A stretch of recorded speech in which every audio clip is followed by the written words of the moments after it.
이루며 살기에 부족합니다. 우린 연약합니다. 우리 한 번 더 주여 우리 연약합니다. 주여 우린 연약합니다. 아멘.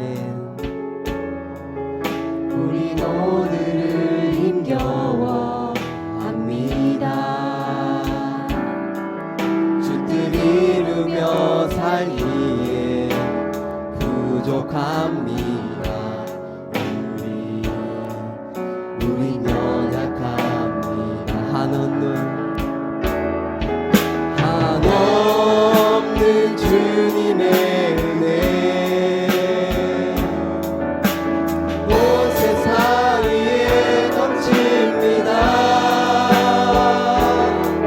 가릴 수 없는 주 영광 온 땅 위에 충만합니다. 주님만 이 길이오니 우리 그 길 따라갑니다. 그 아래 우리 이루신 주는 완전합니다. 주여 연약합니다. 주여 우린 연약합니다. 우린 오늘도 힘겨워합니다. 우린 오늘을 힘겨워합니다. 주 뜻 이루며 살기에 부족합니다. 우린 연약합니다. 우리 한 번 고백하시겠습니다. 주여 우린 연약합니다. 주여 우린 연약합니다. 우린 오늘을 힘겨워합니다. 주 뜻 이루며 살기에 부족합니다. 우린 연약합니다.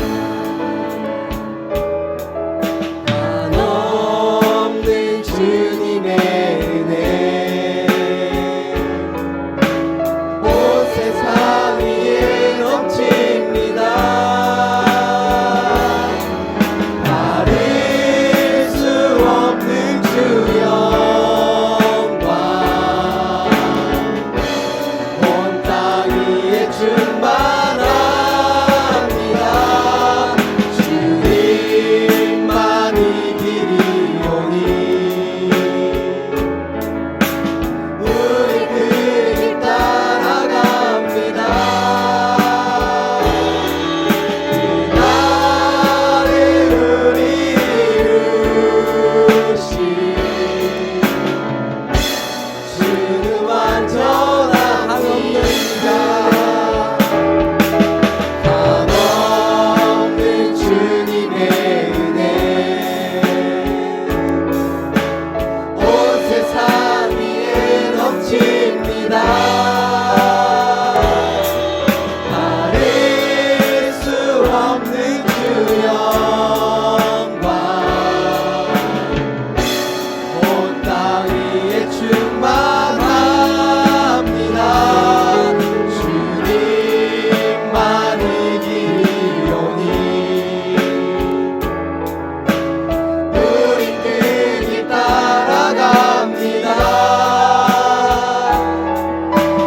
그 아래 우리 이루신 주는 완전합니다.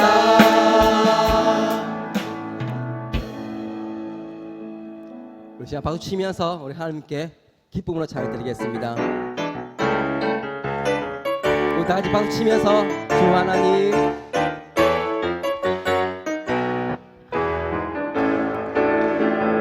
주 하나님 동생자 예수 날 위하여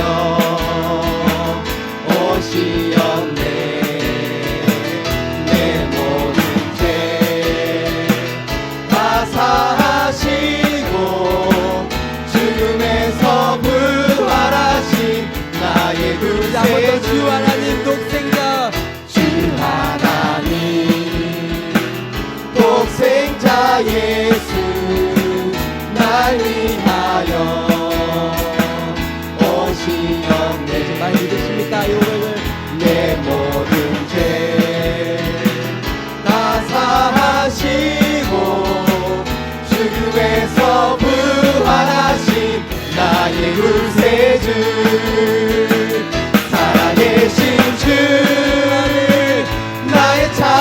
참된 소망 걱정 근심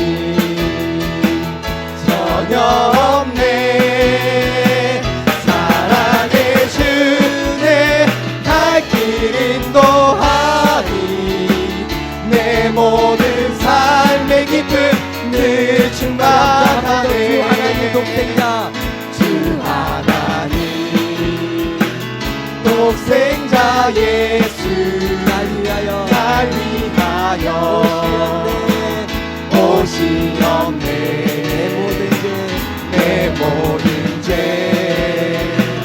다 사하시고 죽음에서 부활하신 나의 구세주 살아계신 주 나의 참된 소망 걱정 근심 전혀 없네. 사랑의 주내 갈 길 인도하니 내 모든 삶의 기쁨 늘 충만하네. 살아계신 주 나의 참된 소망 걱정 근심 전혀 없네. 전혀 없네. 사랑의 주내 갈 길 인도하니 내 모든 삶의 기쁨 늘 충만하네. 거듭나시면 주 안에서 거듭난 생명 도우시는 주의 사랑 참 기쁨과 당신 가지고 예수님의 도우심을 믿으며 사니. 살아계신 주 살아계신 주 나의 참된 소망 소망을 기원합니다. 걱정 근심 전혀 없네. 사랑의 주내 갈 길 인도하니 내 모든 삶의 기쁨 늘 충만하네. 살아계신 주 살아계신 주 나의 참된 소망 걱정 근심 전혀 없네. 사랑의 주내 갈 길 인도하니 내 모든 삶의 기쁨 늘 충만하신 주 살아계신 주 나의 참된 소망 걱정 근심 전혀 없네. 사랑의 주내 갈 길 인도하니 내 모든 삶의 기쁨 늘 충만하네.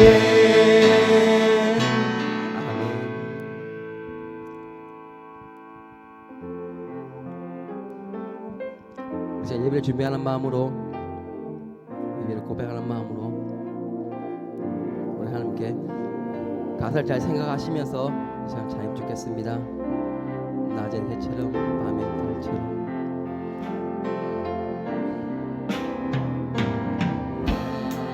낮엔 해처럼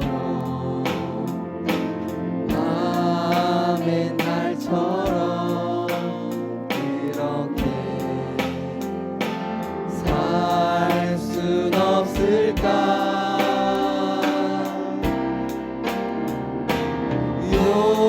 욕심도 없이 얻은 세상 비추어 온전히 남을 위해 살듯이 한 번 더 낮은 해처럼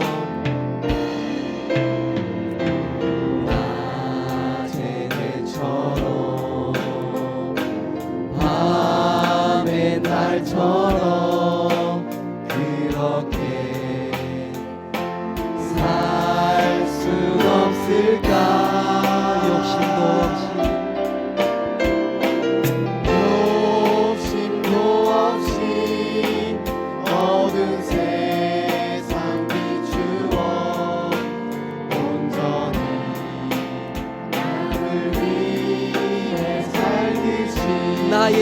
일생에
계수하고 있으니 예수여 나를 도와 나의 일생에 꿈이 있다면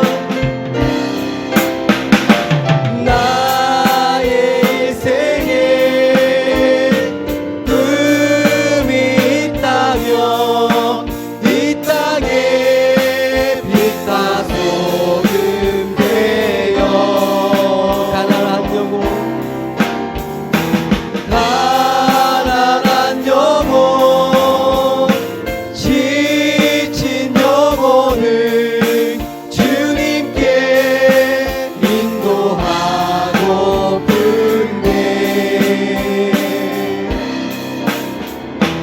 나의 욕심이 나의 못난 자라 언제나 커다란 짐되어 나를 짓눌러 마음을 곤곡해 하니 예수여 나를 도와주소서 예수여 나를 도와주소서 예수여 나를 도와주소서 한 번 더 예수여 나를 도와주소서 예수여 나를 도와주소서 우리 시간 기도하 할렐루야. 처음 뵙겠습니다. 제가 전국의 많은 교회를 설교, 세미나, 선교 보고 많이 다니는데 전교인이 우리는 모두가 다 선교사이기 때문에 함께 일어나서 성경 신접의 특성을 부르자. 이런 게 처음 봤습니다. 그래가지고 제가 너무 막 감격이 돼가지고요. 큰일 났습니다. 제가 준비해 놓은 거 하나도 안 보입니다, 지금. 아니, 이런 분들한테 제가 무슨 선교에 대해서 말을 합니까? 저는 그냥 아프리카에서 23년 동안 그냥 살다가 잘 살다가 왔고, 그리고 또 오늘 아침에 민경희 목사님 오늘 처음 뵀습니다. 처음 뵌 건 아닌가요? 그렇죠. 총동문회에서 잠깐 인사드리고, 그때는 뭐 안녕하십니까 인사드리고, 그리고 통영이라는 데를 저 처음 와봤고요. 그리고 어저께 터미널에서 저희를 마중 나오신 목사님 처음 뵙고, 오늘 이렇게 예배도 처음 드리고, 그래서 전혀 저는 모르는 상태에서 우리 충무중앙교회를 왔고, 또 오늘 아침에 처음 주보를 받으면서 또 깜짝 놀랐습니다.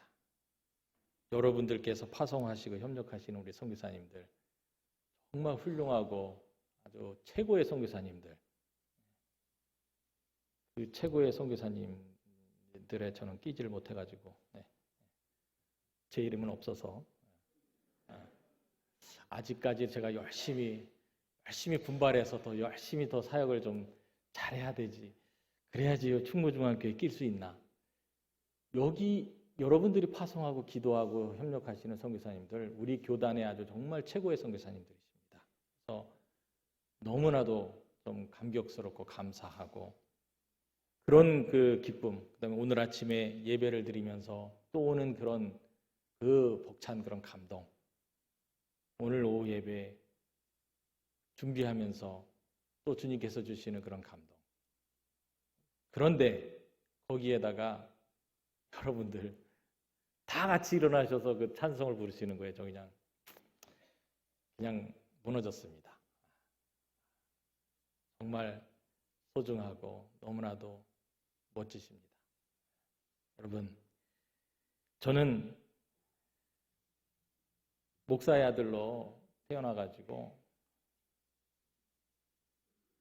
정말 저희 아버님께서 목회를 강원도서부터 충청도, 인천, 그다음에 은퇴는 그 신시도 섬에서 하셨는데 그 삶을 쭉 봐왔기 때문에, 그리고 여러분 제 얼굴 보면은 딱 보이시죠? 아, 저 친구 똑똑하구나. 그 웃음소리가 왜 그러세요? 별로 그렇게 동의하는 웃음이 아니시고 좀 약간 어처구니 없는 웃음을. 제가 뭐 잘못했습니까? 그렇게 안 보이세요? 네. 제가 왜 이 말씀을 드리냐면요, 저는 똑똑한 아이였습니다. 그래서 사리분별을 아주 잘하고 파악 같은 걸 아주 잘해요.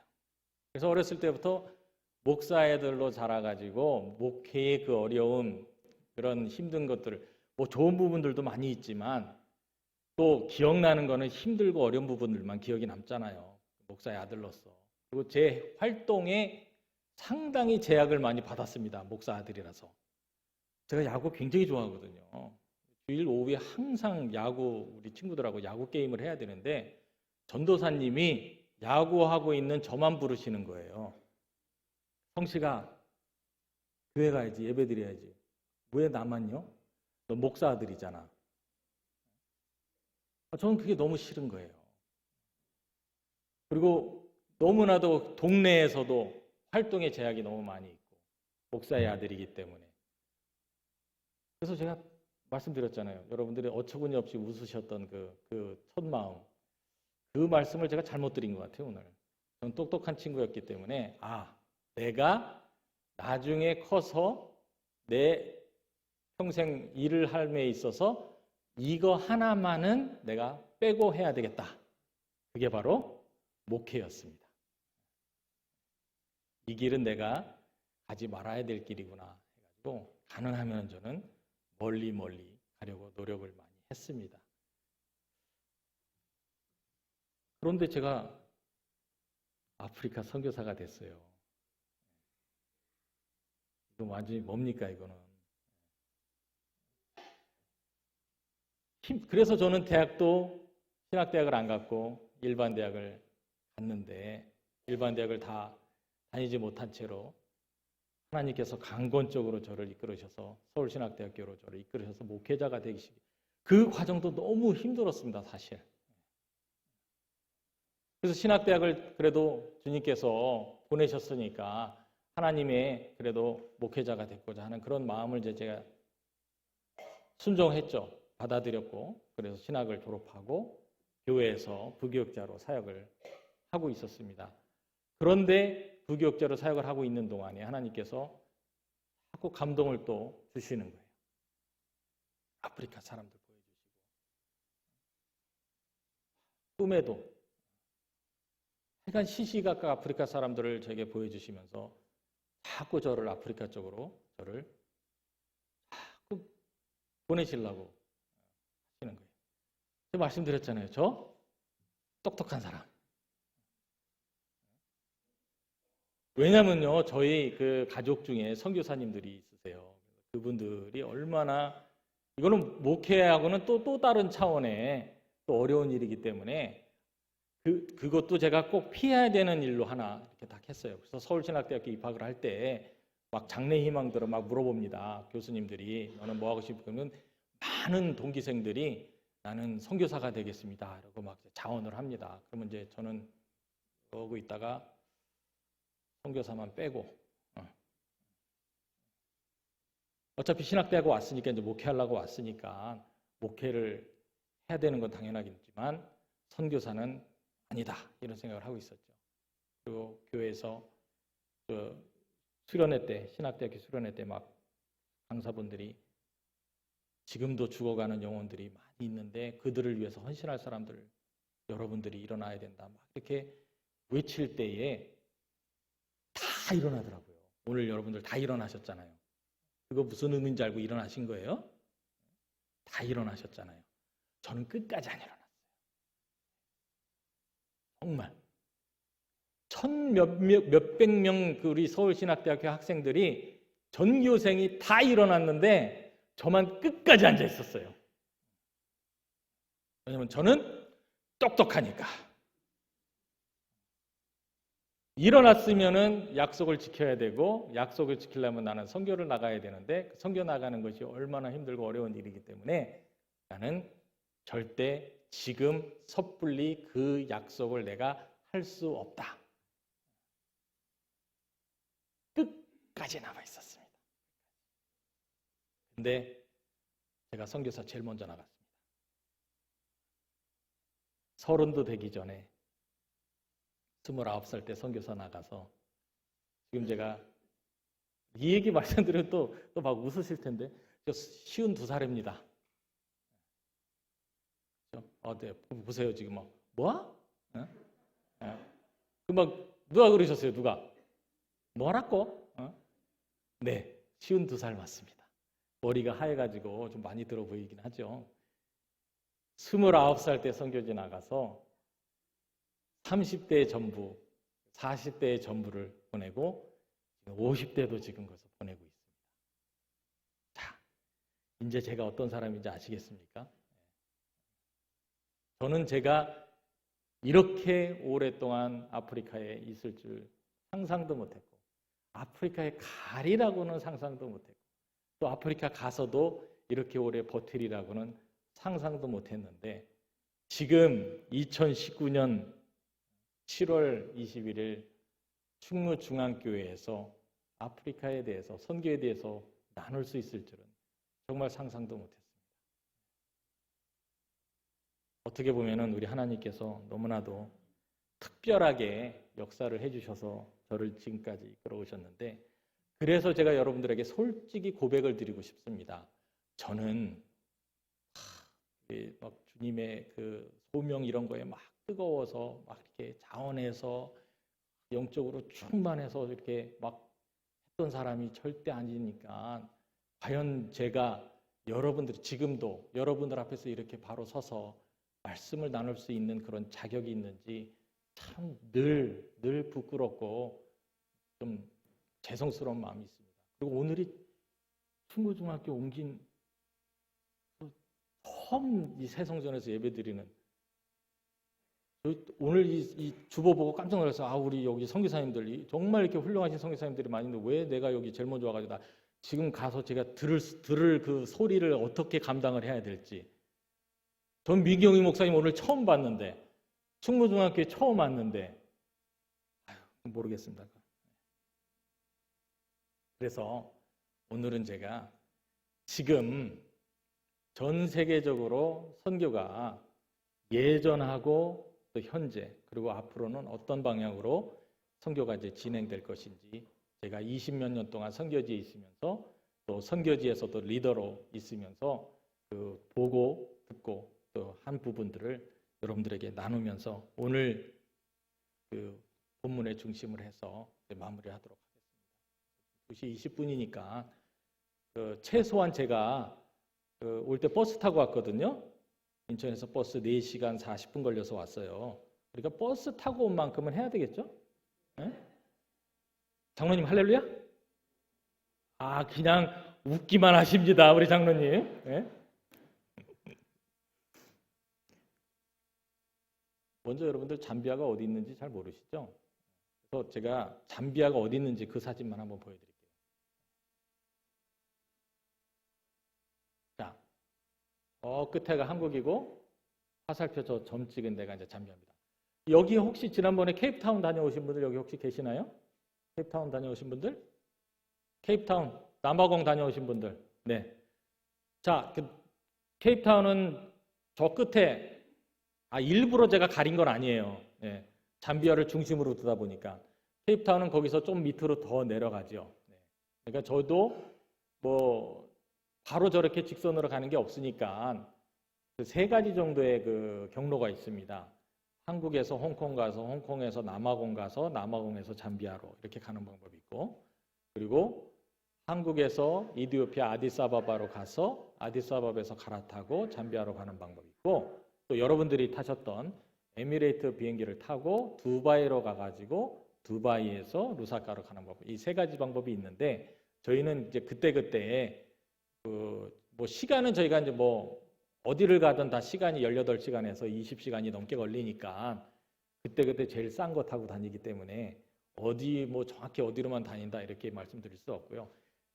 그 아프리카 중앙부 중남부 지역에 가운데쯤에 있는 나라가 잠비아고 내륙 국가입니다.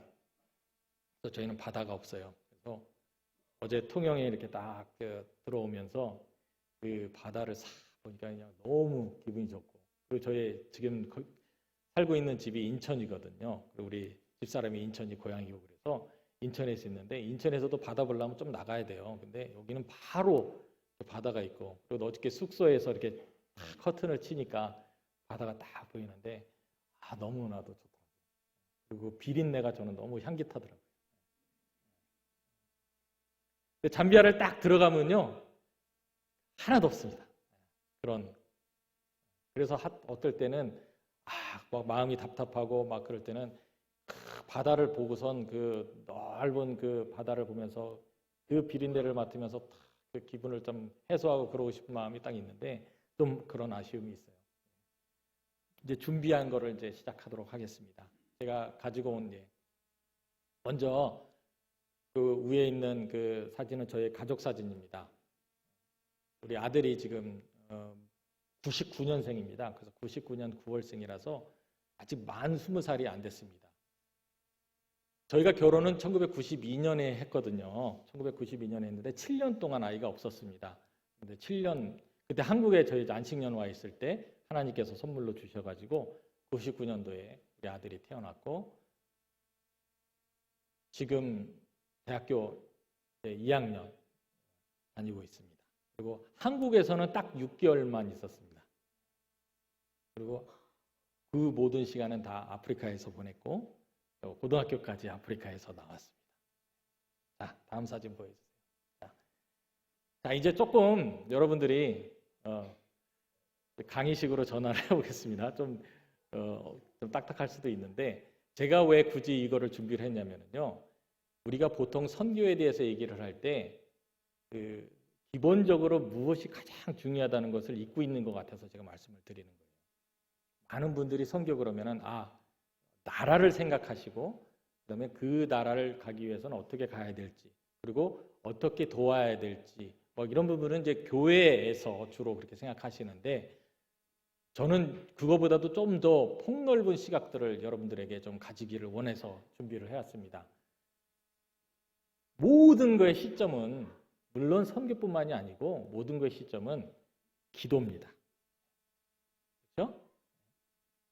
왜 이 말씀을 드리냐면은 제가 선교사지 않습니까? 선교사가 와서 여러분들에게 선교에 대해서 말씀드리고 여러분들을 저를 위해서 기도해 주십시오. 이렇게 얘기하는 거를 여러분들은 곧대로 안 들으시더라고요.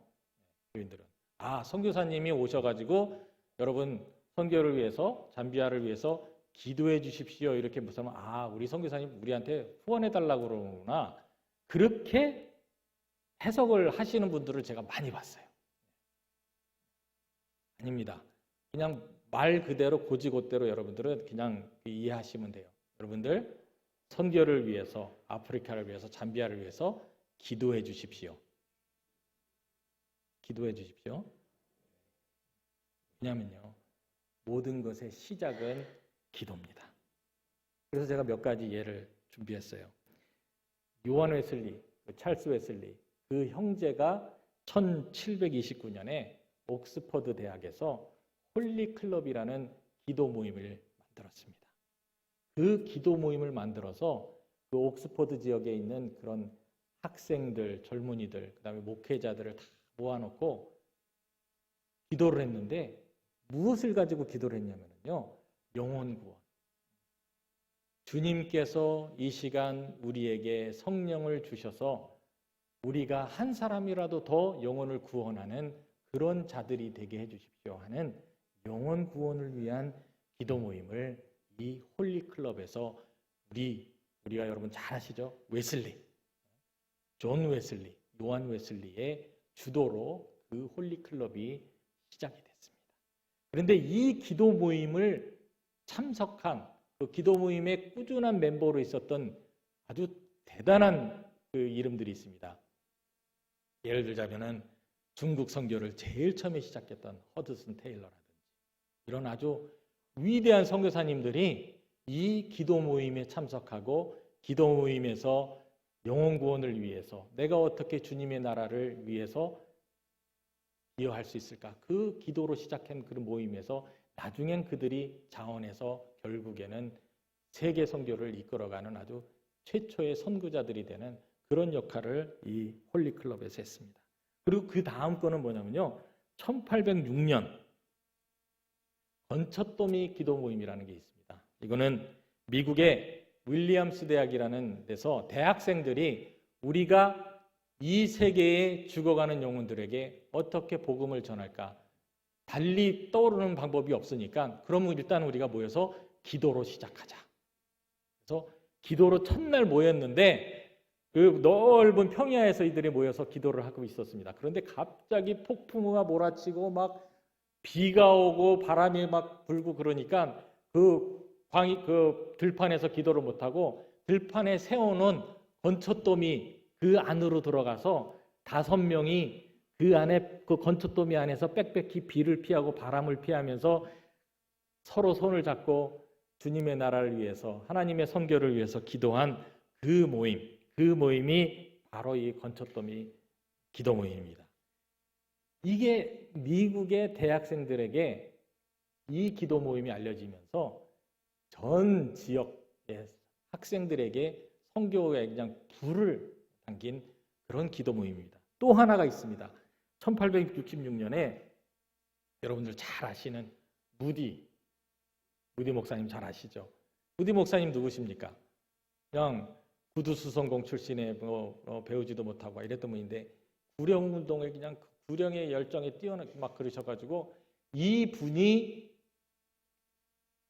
학생 자원운동, 학생들을 우리가 동원해서 세계 선교의 자원으로 우리가 해야 되겠다 해가지고 기도 모임을 어떻게 했냐면요.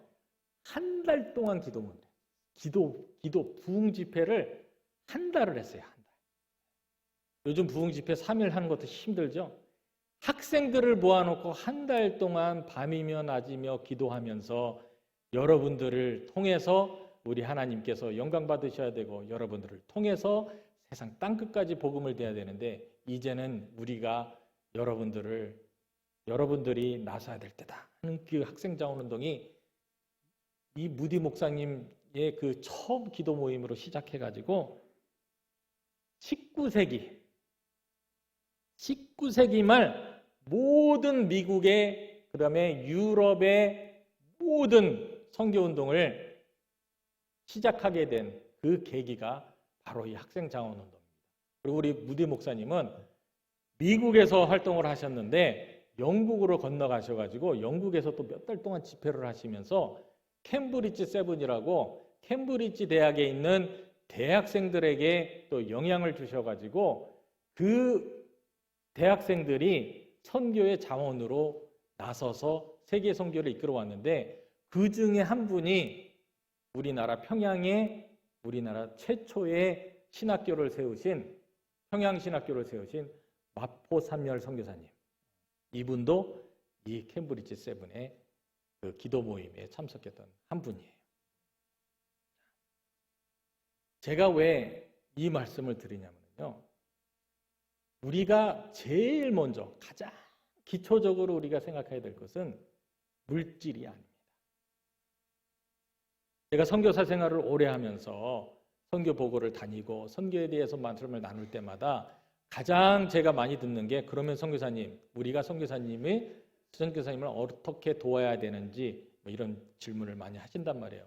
그러면 저는 당연히 일단 기도를 해 주십시오. 기도로 함께 해 주십시오. 그러면은 이제 그다음부터는 이제 물질 얘기가 바로 나와요. 뭐 얼마가 필요하냐, 뭐 필요하냐. 시작은 그게 아닙니다. 사역을 하는데, 선교를 하는데 사실 물질은 그 다음 문제거든요. 정말 우리 주님께서 함께하는 동역자들에게 성령의 감동으로 은혜로 감동을 주셨을 때 우리 성령님께서 물질은 같이 주시는 거예요. 그래서 저는 교회를 다니면서 선교복을 할 때나 또 강의를 할 때나 선교사 후보생들한테 강의할 때는 교회 다니면서 보고할 때에 물질 얘기하지 마라. 물질은 감동을 통해서 당연히 하나님께서 감동을 주실 때 따라오는 거지, 가장 중요한 거는 우리가 기도로 무장되고 그 기도 안에서 성령의 그 파워가 우리에게 임할 때 선교는 누가 하시는 거죠? 하나님이 하시는 거예요. 선교사 개인이 하는 것이 아니고, 그리고 후원하는 교회가 성도들이 하는 것이 아니고, 그 다 같이 하나의 그냥 멋진 오케스트라의 일원이 돼가지고 결국에는 그 일을 이루시는 분은 우리 아버지. 그렇기 때문에 영광도 우리 아버지 하나님. 선교사가 그 일을 그 앞에서 열심히 한다고 그 선교사에 대해서 칭찬을 할 수 있지만 선교사가 그 영광을 가리면 안 돼요. 그리고 그 선교의 일을 하기 위해서 교회가 물질로 후원하고 함께 협력을 했지만 그렇다고 그 교회가 그 영광을 가질 수는 없는 거예요. 모든 영광은 그 일을 있게 하시고 그 일을 가능하게 하신 우리 아버지 하나님. 아버지 하나님께 영광을 가야 되는데 그 영광을 가린다면은 그거는 본질에서 오늘 깜짝 놀랐습니다. 아침에 목사님 설교 들으면서 목사님 그 막 본질 얘기를 막 하셔가지고 깜짝 놀랐습니다. 모든 것은 단 한 가지 목적.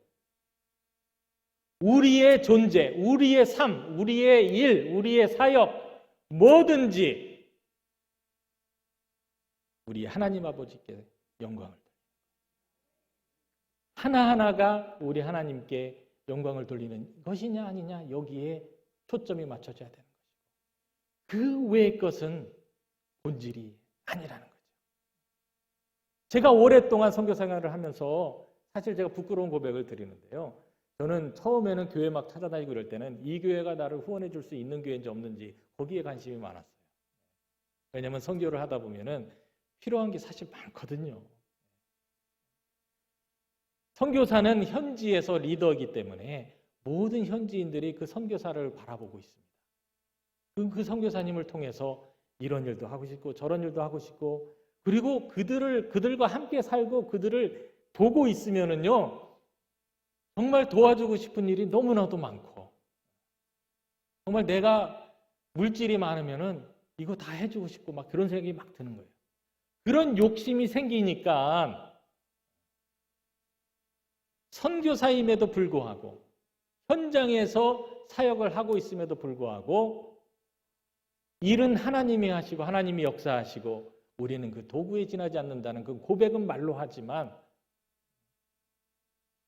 솔직히 여러분들에게 부끄러운 고백을 드리자면은, 저에게는 누가 우리 사역을 더 도와줄 수 있을까, 여기에 관심이 더 있었었습니다. 과거형입니다. 네. 있었었습니다. 네. 네. 지금도 그렇게 생각하지는 않습니다. 제가 이 깨달음을 정말 오래전부터 깨달았더라면은 훨씬 더 주님을 위해서 더 충성을 하고 더 많은 일을 했을 거라는 그런 후회와 회개가 되는 거예요. 정말 우리 주님께 온전히 영광을 돌릴 수 있는 그런 자들, 그런 성도들, 그 가운데 우리 주님의 감동으로 역사가 이루어지는 것입니다. 그 이후로 저는 한 번도 물질에 대해서 아쉬워하거나 고민하지 않습니다. 있는 대로 내가 충성할 때 우리 주님께서 역사를 이루어 주신다는 그런 확실한 그런 믿음이 생겼고, 그리고 늘 그 일로 주님께서 만들어 주시니까. 그래서 제가 지금 23년 동안 사역을 하면서 있어서도 사실 솔직히 고백하지만 그 진리를 깨닫고 나서 기쁨에 차서 그 사역을 한 지는 사실 그렇게 길지는 않습니다. 사실. 오늘 제 얼굴 보십시오. 어때요? 괜찮죠? 몇 년 전에 보셨으면 괜찮지 않았을 겁니다. 그게 그 모습에서 나타날 수 있는, 왜냐하면 기쁨이 충만하니까. 무엇을 하든 어디에 있든 간에 우리 주님께서 함께 하시면은 내가 상상치 못한 가운데서도 우리 주님께서는 감동을 주시고 이끌어 주신다는 그런 경험을 매일매일 하면서 살기 때문에 온전히 우리 주님께 영광을 돌릴 수 있습니다. 사진을, 다음 사진 한번 보여주세요. 제가 또 보여드리고 싶은 세 분의 선교사님들이 있습니다. 이분들은 월터 가운스, 토마스 켄트, 롤랜드 빙엄, 이 세 분들 나이를 한번 보십시오. 23살, 25살, 21살입니다. 이 젊은이들이 어떤 젊은이냐면요. 왜 21살이에요? 왜 거기 21살이에요? 근데 왜 거기 앉아 있어? 왜? 아프리카 나가야지. 이 세 젊은이가 1893년에, 지금부터 126년 전에, 그 당시 아프리카는 완전히 볼모지였습니다. 선교에 대해서 알려지지 않은 땅이었고 미지의 세계였는데, 많은 선교단체들은 그 바닷가에 항구 중심으로 정박했다가 그 안에서 나오는 사람들을 만나서 접촉하고 그들에게 전도하고 그런 일을 했었는데, 이 세 젊은이는요, 아니 왜 우리가 그 사람들이 안에서 나오기만을 우리는 왜 기다리고 있어야 돼? 안으로 들어가자. 그래서 이 세 사람의 젊은이가 나이제리아, 지금 나이제리아 땅에 도착을 해서 정박을 해놓고 이 세 분의 젊은 선교사들 보십시오. 지금 21살, 25살, 23살이면 지금 우리나라에서 지금 뭐 하고 있습니까? 아직 대학 1학년, 2학년, 뭐 군대 갔다 오면 아직 복학도 안 했고 막 그렇죠? 사실 우리나라에서 20대 초반이 과연 할 수 있는 게 얼마나 많이 있을까? 그런데 이분들은 그 당시에 우리가 내지로 들어가자. 그 안에 무엇이 있는지 우리가 찾자. 그리고 그 안에 영혼들이 있으면 그들에게 복음을 전하자. 이런 생각을 가지고 수단 내지선교회라는 선교회를 세웠습니다. 그리고 그게 이제 SIM, 현재 SIM이 됐는데 수단 내지선교회라고. 왜냐면 그 당시 수단이라는 말은요, 사하라 사막 중간에 감사하게도 아프리카를 보면은 이미 그 당시에 사하라 사막 이북 지역은 다 이슬람들이 다 정복을 한 지역이에요.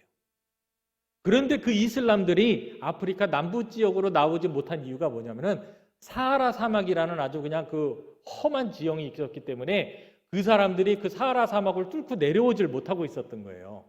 그래서 그 사하라 사막이 이슬람의 세력의 남하를 막아주고 있었던 상태인데 이 세 젊은이들이 그럼 언제까지 사막한테 우리가 기대겠느냐.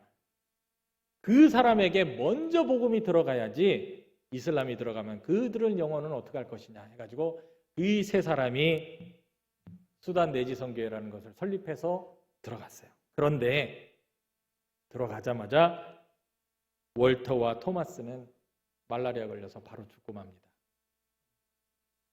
2년을 채 버티지 못하고 풍토병에 걸려서 바로 죽습니다. 그리고 혼자 살아남은 이 롤랜드 빙엄이라는 분이 이분도 정말 죽을 지경에 걸릴 정도로 아파서 캐나다로 앞에 그 한 분은 미국 사람이고 한 분은 영국 사람이고 한 분은 캐나다 사람인데 이 롤랜드 빙엄은 캐나다 분이에요. 이분이 캐나다로 이제 후송이 됩니다.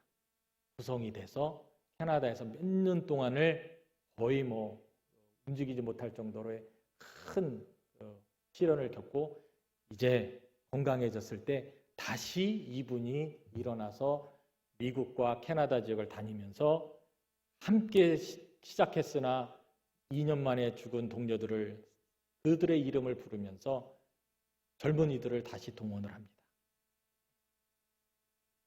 여러분들, 내가 여러분들 보고 지금 이런 얘기하면 참 미안하지만 같이 죽으러 갑시다. 주님의 복음을 위해서 목숨을 버릴 사람, 난 그런 사람들을 찾습니다. 그 당시에는요, 선교동원을 이렇게 무식하게 했어요. 제가 지금 여기 와가지고 충무중학교 와가지고 여러분들 나랑 같이 죽으러 갑시다. 이게 되겠습니까? 그 당시에는 이 롤랜드 빙엄 선교사님이 청년들한테 여기서 뭐 편히 살면 뭐해? 복음을 위해서 우리 같이 죽읍시다. 그래가지고 젊은이들을 어마어마한 젊은이들이 일어나서 그 젊은이들하고 같이 사역을 시작해서 지금 126년이 지난 지금 이 SIM이라는 선교단체는 현지에서 장기 선교사로 사역하는 선교사가 아직도 4,000명이나 있습니다. 그리고 전 세계 70개국에서 이 선교를 같이 하고 있는 그 시작을 한 그 선구자, 그게 바로 아까 보신 그 3명의 선교사님들입니다. 자, 그런데 예전에는 선교가 이렇게 미국, 영국, 서구 선교사님들 위주로 선교가 다 이루어졌어요. 그리고 우리나라도 처음에 선교사님들이 들어왔을 때는 영국 선교사님들, 미국 선교사님들, 그다음에 호주 선교사님들 이런 분들이 백인 선교사님들 들어오셔가지고 각 지역을 다니시면서 복음을 전하고 그들이 우리를 도와주고 교회 세우고 하는 일들을 많이 했단 말이죠. 그래서 아직도 우리 마음속에는 선교는 내가 해야 되는 일 뭐 이런 거보다는 선교는 그 하얀 사람들, 잘 사는 나라 사람들 이런 식으로 아직도 선교에 대한 개념이 있어요. 그런데 그 개념을 제일 처음 깬 선교사들이 누군지 아십니까? 선교는 백인들이 해야 된다. 선교는 유럽, 미국 사람들이 해야 된다. 선교는 잘 사는 나라 사람들이 해야 된다. 이거에 대한 공식을 한 방에 그냥 끝낸 선교사들이 있어요. 누굴까요? 네? 누굴까요? 몰라요? 그 선교사들이 바로 한국 선교사들이에요. 한국에서 선교사를 파송할 때는 우리나라 경제가 세계에서 주도를 하는 그런 나라는 아니었습니다. 한국 선교에서 지금 50년 되거든요. 50년 역사가. 지금부터 50년 전이면은요, 70년대라고요.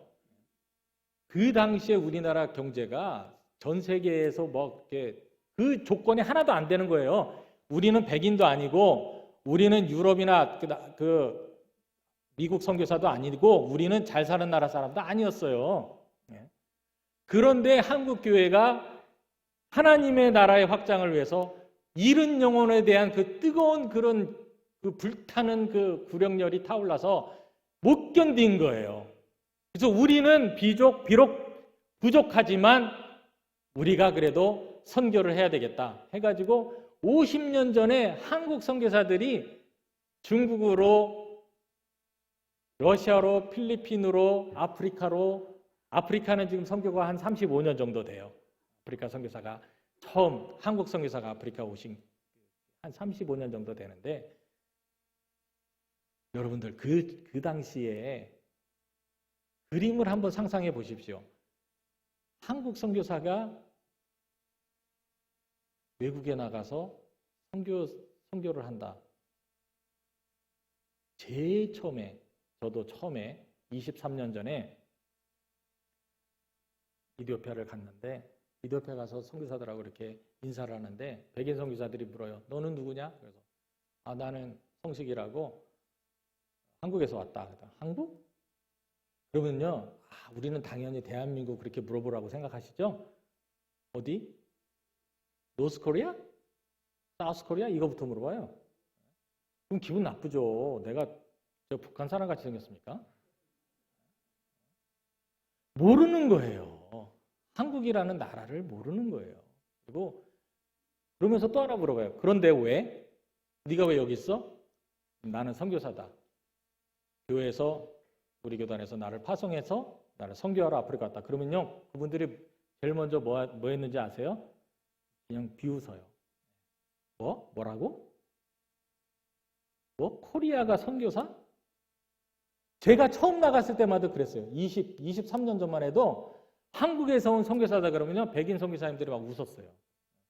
아니, 그 가난한 나라가 어떻게 선교사를 보내지? 이 사람들의 생각이 그런 거예요.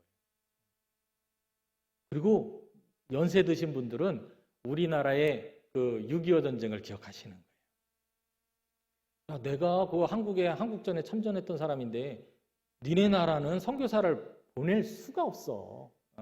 그런 나라가 될 수가 없어. 막 이런 얘기를 해요. 제가 그 앞에 선교사로 파송돼서 그 앞에 서가지고 내가 한국에서 온 선교사라고 말을 하는데도 그 얘기를 저한테 해요.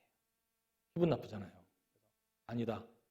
나는 한국의 교회에서 아프리카 선교를 위해서 파송받은 선교사다. 당당하게 얘기를 하지만 왠지 주눅이 들어요. 왜냐하면 없으니까. 당연히 선교는 잘 사는 나라 사람들이 백인들만 해야 되는 거다, 이런 생각을 가지고 있었는데, 정말 별로 이름도 없고 빛도 없고 알려지지도 않은 그런, 그 당시만 해도 여전히 가난했던 우리 대한민국에서 선교사가 나왔다는 사실을 믿지를 못해요.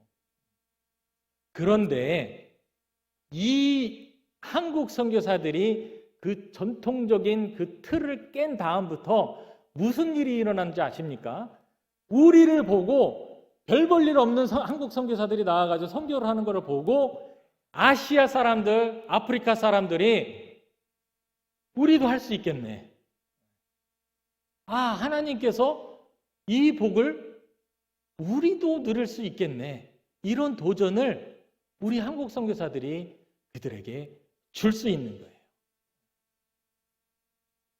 그 다음부터 역사가 막 일어납니다. 한국 선교사들이 사실 좀 처음에는 문제가 많았어요. 뜨거움은 뭐 엄청났는데 엄청 뜨겁기만 했어요.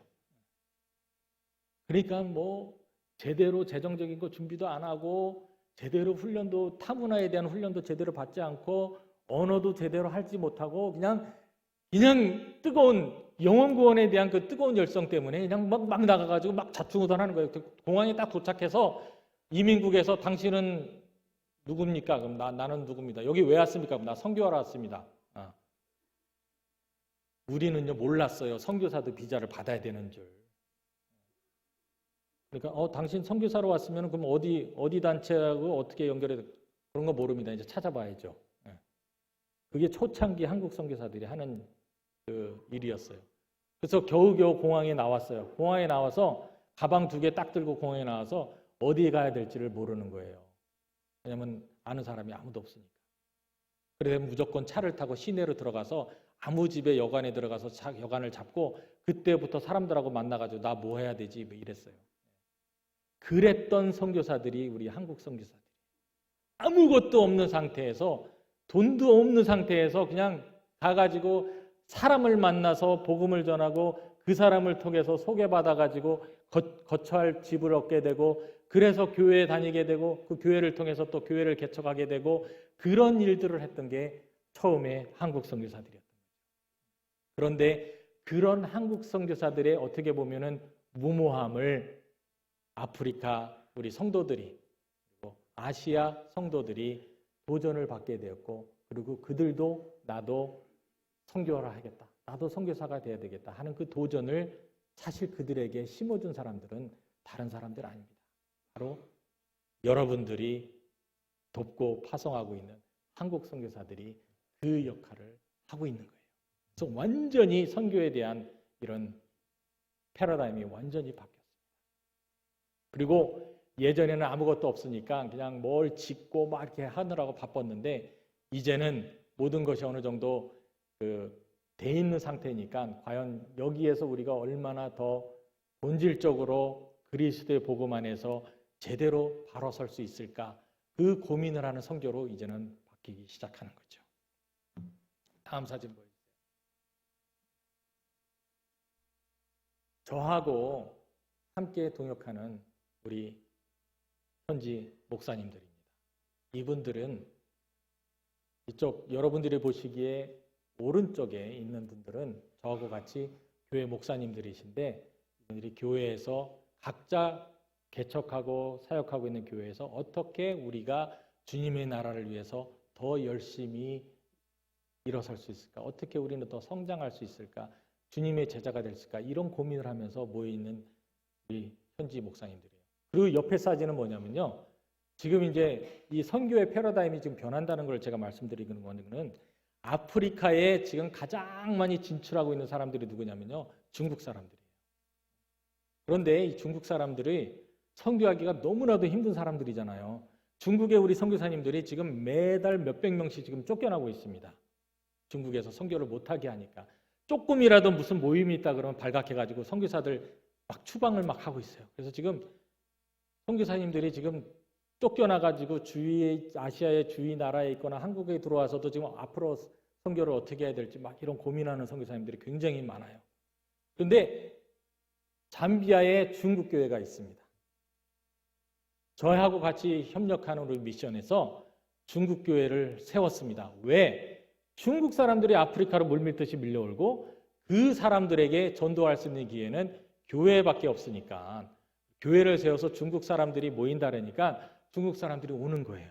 그러면 중국 사람들 접촉하고 그들과 같이 교제하고 그들과 같이 밥 먹고 그들에게 복음이 조금씩 들어가서 그들이 예수님을 믿고 훈련받고 세례받고 임기가 끝나서 다시 본국으로 돌아갈 때는 우리가 그들을 선교사로 파송해서 보내요. 그건 중국 사람들이 그 복음을 갖고 중국으로 되돌아가서 작은 가정교회 모임부터 시작해가지고 지금 교회가 잠비아에 있는 중국 교회도 성장하고 있고 그 돌아간 사람들이 또 사역해서 또 신자들이 들어가고 있고 이런 역사들 예전에는 전혀 상상도 못했던 일들이 지금 일어나고 있는 거예요. 그러니까 이제는 더 이상 선교지가 어디냐 그리고 보내는 나라가 어디냐 이런 구분은 지금 없어진 거예요. 자, 한국을 보십시오. 한국의 복음화율이 아직도 그렇게 높지가 않아요. 특히 경상도는 그 비율이 아주 낮다고 들었어요. 통계가 잠비아보다도 그리스도인들이 적더라고요. 그렇죠? 통계가 그렇더라고요. 그러면 저는 잠비아 사역 접고 통영에 와야 되겠네요? 설마. 지금은 그러니까 옛날처럼 전통적으로 선교지는 어디고 보내는 데는 어디다. 이런 구분은 없어졌다는 말씀. 그리고 여러분들 땅끝 얘기를 많이 들으셨죠? 땅끝이 어딥니까? 여러분들하고 가장 먼 곳이 땅끝입니까? 아니에요. 주님이 말씀하신 그 땅끝은 그리스도를 모르는 사람들이 있는 곳이 땅끝이에요. 아시겠어요? 네? 그러니까 여러분들한테 땅끝은 아프리카가 아니라고요. 여러분들한테 땅끝은 뭐 중국 어디가 아니라고요. 여러분들의 땅끝은 여러분들 주위에 예수님을 모르는 분들이 있는 그곳이 땅끝이에요. 그리고 그분들이 땅끝이에요. 예전처럼 전통적인 생각 가지고 선교하고 전도하고 구분하고 멀리 보내고 받고 막 이런 거에 그냥 딱 고착돼 있는 분들은 상상할 수 없는 일들이 지금 세계적으로 지금 막 일어나고 있는 거예요. 그러니까 중국 사람들이 중국에서 복음을 못 받으니까 하나님이 중국 사람들을 아프리카를 보내고 미국으로 보내고 영국으로 보내서 거기에서 예수님을 믿게 되어서 다시 돌아가게 하는 역사들. 한국에서 한 번도 예수님을 믿지 않았던 사람이 미국에 이민 가가지고 이민교회를 다니기 시작하면서 예수 믿고 그 사람들이 사역자가 되고 선교사가 되고 이미 신약시대부터 우리 주님께서는 그 사람들의 생각을 그들이 보고 있는 것을 뛰어넘도록 원하셨던 거죠. 오순절에 성령이 임해서 그들에게 그 성령 충만함으로 뜨거웠을 때 그들이 한 것은 뭡니까? 그냥 예루살렘에 모여서 자기들끼리 모이고 먹고 마시고만 했던 거예요. 그러니까 우리 주님께서는 그들을 어떻게 하셨어요? 박해로 그들을 흩어놓으셨죠. 그래서 그들을 예루살렘에 남아있지 못하게 역사를 하셨기 때문에 그들이 유럽으로, 그들이 아시아로 도망간 거죠. 신앙의 자유를 찾아서. 그 사람들이 모여서 시작한 교회가 최초의 선교지 안디옥 교회, 유럽에 있는 모든 교회들이. 그래서 결국에는 처음에는 자기네들이 자원해서 나가진 않았지만 주님께서 복음을 위해서 흩으셨기 때문에 그 사람들이 모여있는 곳에서 예수님 복음이 전파되다 보니까 나중에는 그 세계를 호령하고 있던 로마의 국교가 된 거죠. 그러니까 하나님의 역사는 우리들 개개인이 생각하는 거하고는 완전히 다를 수도 있다는 것을 여러분들은 생각을 하셔야 돼요. 제가 오늘 여러분들한테 이 말씀을 드리는 게 얼마나 여러분들한테 지금 이제 소화가 잘 될지는 모르겠지만 이제는 여러분들이 선교에 대한 시각과 앞으로 어떻게 여러분들이 선교를 해나갈 이 방향에 대해서 좀 다른 시각으로 생각을 좀 하셔야 돼요. 다음 사진 보여주세요. 여전히 똑같이 우리 잠비아 목사님들, 이분들은 저한테 많이 의존하지 않습니다. 왜냐하면 저하고 이미 20년 가까이 사역을 해왔기 때문에 당신들이 가지고 있는 그 이미 열매가 있고 이미 교회가 부흥하고 있고 그런데도 제가 저분들하고 같이 함께하고 있는 이유는 아직도 많은 영혼들이 주님을 모르기 때문에 그리고 아직도 많은 영혼들이 주님의 말씀대로 살아가지 못하기 때문이죠. 마지막 사진 보여드릴게요. 저희 팀입니다. 저하고 같이 사역하는 우리 팀이에요. 잠비아에서 우리하고 같이 사역하는 팀이에요. 보십시오. 얼굴 색깔들이 다 다양하죠. 예전에는 저런 얼굴들이 없었습니다. 선교지에 가면은 다 백인들이었고 구석에 한국 사람 한두 명 뭐 이랬었어요. 근데 이제는 아프리카 나라에서도 선교사가 파송되기 시작했습니다. 믿어지십니까? 이디오피아에서도 선교사를 파송하고 있고요. 남아공에서도 선교사를 파송하고 있고요. 케냐에서도 선교사를 파송하고 있어요. 인도에서도 선교사를 파송하고 있고요. 필리핀에서도 선교사를 받아. 싱가포르, 홍콩. 이제는 모든 나라, 모든 민족이 모든 민족을 위해서 주님의 나라를 위해서 자원하는 그런 시대가 온 것입니다. 그리고 여기에 있는 여러분들이 보시는 이제 선교사님들 90% 이상이 다 전문인 사역자들이에요. 전문인 사역자들은 뭐냐면요, 각자 자기의 직업 그 기술이 있는 선교사들이에요. 그래서 의사 선교사님, 간호사 선교사님, 농사 짓는 분, 자동차 기술자, 그다음에 뭐 행정하는 분, 각자 자기가 전문적으로 가지고 있는 기술을 온전히 풀타임으로 선교지에서 선교를 하는 선교사님들이에요.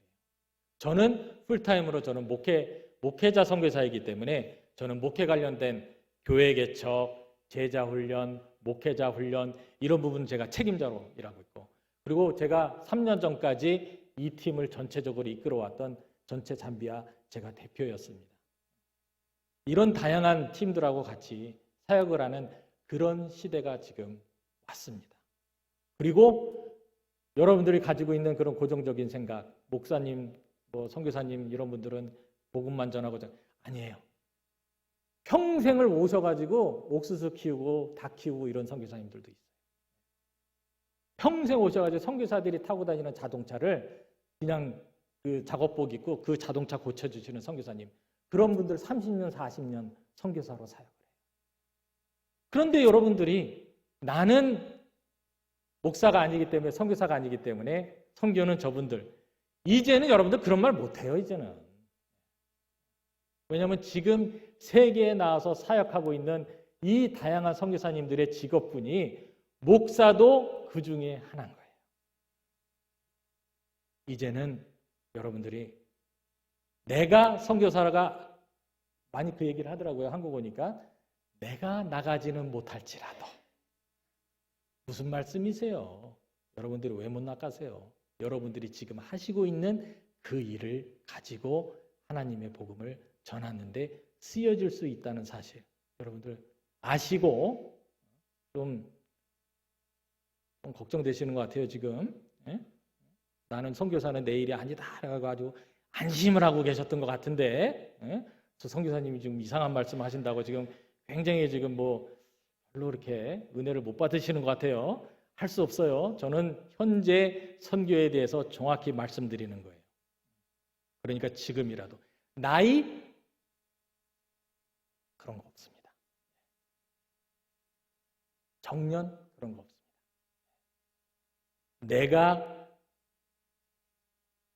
숨이 있는 동안 나를 통해서 한 사람이라도 주님의 복음을 전달받을 수 있는 그 역할을 내가 할 수 있다는 것, 그 자체가 여러분들에게는 이미 하나님께서 주신 사명이라는 것을 잊지 마시기 바랍니다. 마무리는 찬양하고 하면서 건반 자매님, 오 놀라운 구세주, 바로 하실 수 있죠? 오 놀라운 구세주. 찬송가 몇 장이죠? 391장. 네. 지금 당황하셨죠? 네. 갑자기? 네. 네. 391장.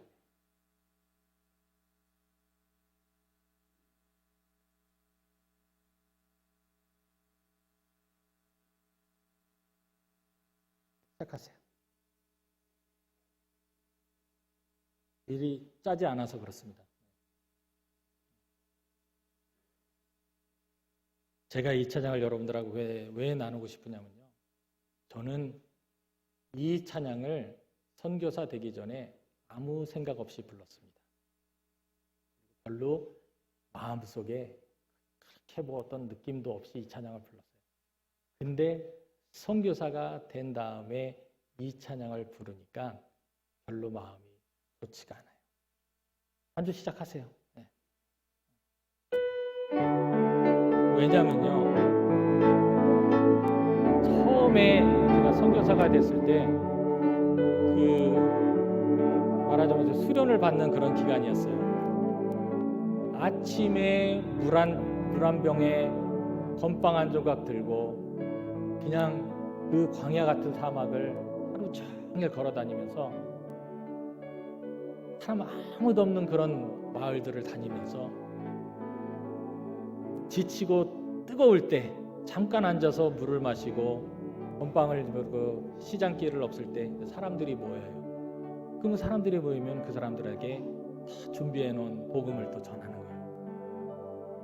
그러고 있다가 그분들을 다 이렇게 헤어지면은 또 다른 지역에 또 땡볕에 그냥 그늘도 하나 없는 그런 지역을 걸어 다니면서 또 복음을 전하다가 저녁에 이제 해가 질 때쯤 되면은 숙소로 돌아와요.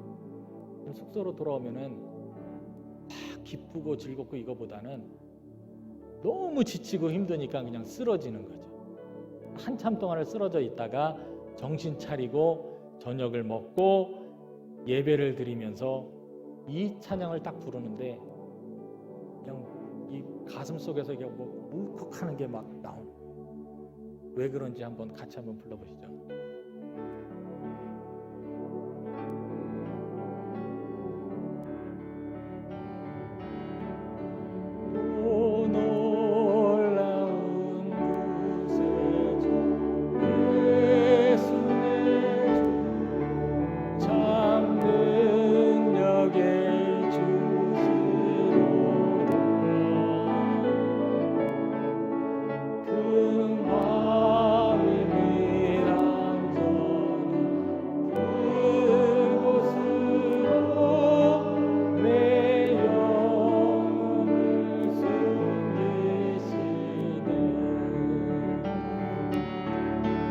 메마른 땅을 종일 걸어가도 잠깐 여기서 저는 찬양을 더 못 나가겠더라고요. 메마른 땅을 종일 걸어가도 나 피곤치 아니한다고 분명히 찬송을 써 있고 나는 이 찬송을 수도 없이 많이 불렀는데 그날 제가 이 찬송을 부를 때는 막 억울한 거예요. 왜 주님께서 분명히 나 피곤치 않다고 말씀하셨는데 난 지금 피곤해 죽겠어. 내일 아침에 다시 이 길을 나갈 거를 생각하니까 그냥 오늘 밤에 그냥 안 갔으면 좋겠는 거예요.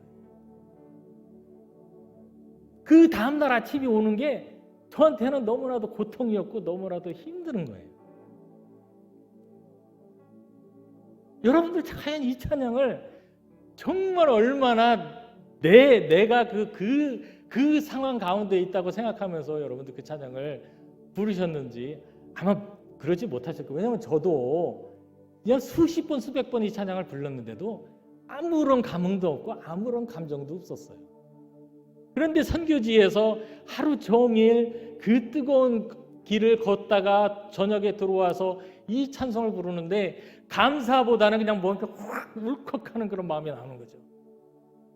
아, 하나님, 내일 또 나가야 돼요? 내일 내가 이 길을 또 가야 됩니까? 아, 주님, 이제 좀 감정이 입이 되십니까? 다시 한번 불러볼까요? 그 후렴까지 계속 갈 수 있을지 모르겠어요. 메마른 땅을 메마른 땅을 종일 걸어가도 나 비곤지 아니하며 저 위험한 곳 내가 이를 때면 큰 바위에 숨기시고 주 손으로 덮으시고 지금도 수많은 당신의 사역자들이 정말 내일 당장 무슨 일이 벌어질지 모르는 그런 상황에서도 저같이 제가 부끄러운 고백을 드렸던 것처럼 오늘 이 순간으로 다 끝나고 내일 똑같은 날이 다시 시작되지 않기를 바라는 그런 부담을 가진 상태에서 그 밤을 보내고 그 다음날 아침 또 새로운 힘을 얻어서 또 나가서 전하고 가르치고 그 사역자들. 그런즉 저희가 믿지 않은 일을 어찌 부르리요? 듣지도 못한 일을 어찌 믿으리요? 전파하는 자가 없이 어찌 들으리요? 보내심을 받지 아니했으면 어찌 전파하리요?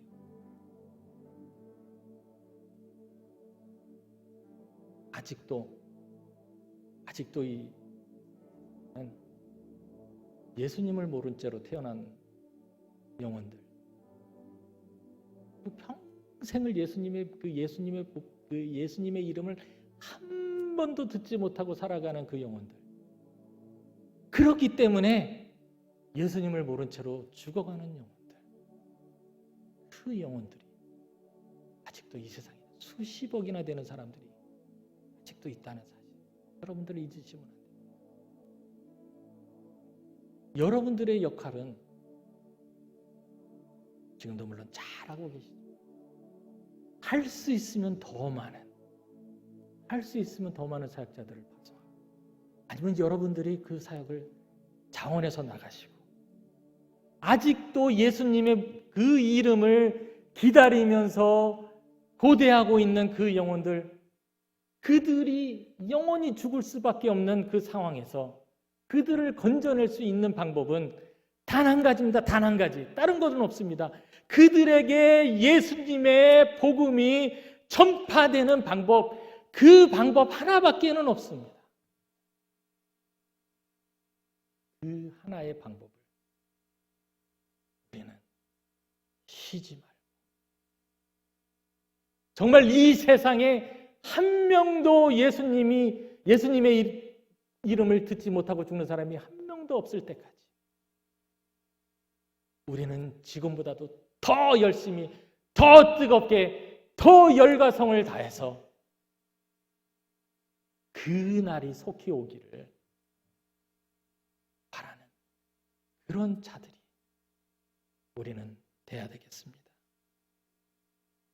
그래서 결론적으로 그들의 발길이 아름다운 발이라고 말할 수 있는 이유는 그들의 발길을 통해서, 그들의 음성을 통해서 그리스도의 복음이 전파돼서 그들의 영혼이 구원받았어요. 그렇기 때문에 그 발길이 아름다운 발길입니다. 사랑하는 성도 여러분, 오늘 주님께서 또 여러분들에게 도전을 주십니다. 그 아름다운 발길, 그 발길이 여러분들의 발길이 됐으면 좋겠습니다. 여러분들의 그 발길을 통해서 예수님을 모르고 태어나고, 예수님을 모르고 살아가고, 예수님을 모르고 죽어가는 한 명도 없을 때까지 열심히 주님의 복음을 전하는 여러분들의 삶이 되시기를 예수 그리스도의 이름으로 간절히 기원합니다. 기도하겠습니다. 주님 감사합니다. 너무나도 감격스럽습니다. 온 성도들이 일어나서 헌신하는 그런 찬양을 들었을 때 우리 주님께서 함께 하실 줄 믿습니다. 주님, 이곳에 아름다운 성전을 허락해 주시고 아름다운 공동체를 베풀어 주심에 감사드립니다.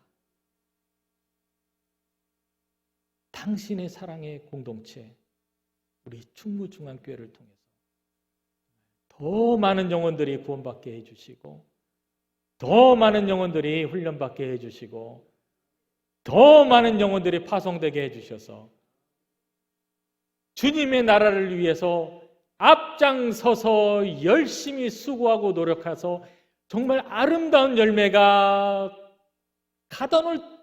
보관해 놓을 수 없을 정도로 그냥 넘치는 그런 축복된 공동체가 될 수 있도록 우리 주님 은혜 베풀어 주시옵소서. 부족한 종이 이곳에 불러주심에 감사드립니다. 혹시 부족한 종이 혹시 잘못 전한 말씀이 있으면 주님께서 용서해 주시고 온전히 은혜로 변화시켜 주시옵소서. 우리를 위해서 십자가에 달려 죽으시고 지금도 우리에게 그 복음을 전파하기를 원하시는 우리의 구원자 되신 우리 주 예수 그리스도의 이름으로 기도하옵나이다.